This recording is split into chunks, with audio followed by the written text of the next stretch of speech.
Hola a todos, les habla el campeón mundial de las artes marciales Mr. Satan.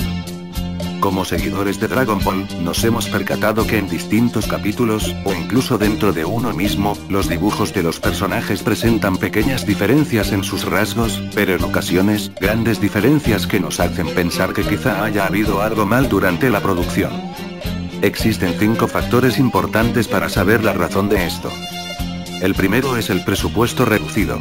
Está claro que darle vida a un solo episodio no es tarea fácil, ni mucho menos algo económico. Para no rebasar el presupuesto establecido, así como para producir los episodios de manera más rápida, es requerido contratar a estudios de animación menos costosos, y por ende, dibujantes de no tan gran calidad. El segundo factor es la cronología. Es lógico pensar que con el paso del tiempo, los rasgos de los personajes cambien ligeramente, lo cual le brinda un aspecto realista y coherente a la animación. El tercer factor yace en el humor de los personajes y la situación en la que se encuentran, algo que es muy particular, no solo de la animación japonesa, sino de muchas otras alrededor del mundo. Es lógico pensar que sería extraño ver a Goku con los ojos redondeados enfrentando al terrible de Freezer en una batalla a muerte. El cuarto factor reside en la brevedad de algunas animaciones. En algunas ocasiones se sacrifican los detalles de los personajes a favor de la brevedad de las escenas, especialmente en las batallas donde más que los detalles de los personajes, importa la fluidez de la batalla. El quinto factor se trata de los distintos dibujantes que dieron vida a los personajes de Dragon Ball, ya que cada episodio era animado por varias personas, y como es lógico, cada uno cuenta con su propio estilo artístico. A pesar de esto, existen supervisores de animación, y una de las tantas tareas de estos es darle uniformidad a la animación. No obstante, no siempre se lograba esta meta, lo cual es bastante evidente en algunos episodios, por lo que este video se enfocará principalmente en señalar algunas diferencias remarcables, de acuerdo a cada artista que dibuja a los personajes. Goku.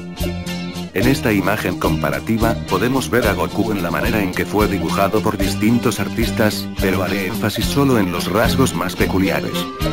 Si comparamos la animación de Masahiro Shimanuki con la de Minoru Maeda, podemos ver que en la imagen superior, Goku tiene una cara más estrecha, así como unos ojos más redondeados. Cabe destacar que su rostro aparenta tener una apariencia un tanto cuadrada. En cambio, la imagen inferior presenta a Goku con un rostro más amplio en la parte superior, con ojos notablemente más alargados hacia los lados. Vegeta. Es interesante comparar al Vegeta de Minoru Maeda, con el de Yukio Ebisawa. El primero presenta un rostro mejor proporcionado si lo comparamos a las dimensiones del rostro humano. Algo para notar son las líneas debajo de su mandíbula que representan el sombreado de su cuello, las cuales le dan una mejor definición que las presentes en el dibujo de Yukio Ebisawa.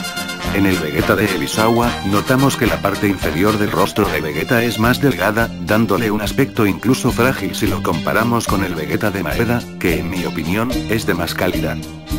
Cell. Podemos observar a Cell en Dragon Ball GT, dibujado por Tadayoshi Yamamuro, el cual le da un aspecto más apegado al que tenía el androide perfecto en los tiempos de Dragon Ball Z, aunque aún así, si observamos con detenimiento, detrás del oído de Cell, se nota una protuberancia que está coloreada del mismo color que su cuello, cuando esta debería estar coloreada de verde, ya que es parte de su cabeza. Ahora comparémoslos con el Cell de Noburo Koizumi, que presenta una gran diferencia en el tamaño de sus ojos, los cuales abarcan mucho más espacio, siendo esta una de las más notables diferencias. Ahora vayamos a la comparación de una misma escena, pero en distintos capítulos.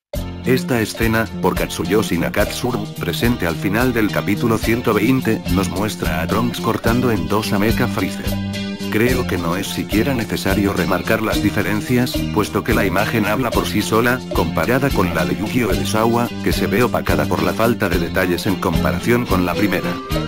Finalmente, la primera imagen nos muestra el final del capítulo 232, donde Goku detiene la batalla entre él y Vegeta. Tadayoshi Yamamuro pone mucho más detalle en su arte, con detalles admirables como lo son los rasgos faciales, la luz y las heridas de la batalla. En el arte de Masayuki Uchiyama podemos ver que el rostro de Goku está proporcionado de una manera diferente, un tanto cuadrada, lo cual no le da tanta naturalidad como en la primera imagen, sin mencionar la falta de los numerosos detalles. Como pudimos observar, los diferentes estilos de animación están relacionados a varios factores que de cierto modo varían en los rasgos de los personajes o la animación. No podemos hablar de malos y buenos dibujantes, sino de muy buenos y excelentes, los cuales le brindaron ese toque personal de cada uno, y que en ocasiones se dieron más libertad de lo normal, para imprimir el sentimiento que personalmente les parecía adecuado para el humor de cada batalla. ¿Qué artista te parece que se adapta más a la imagen que debería aportar cada personaje? Muchas gracias por ver el video. Si te gustó, por favor suscríbete a mi canal para más contenido, dale pulgar arriba, y comparte tu opinión conmigo y los demás.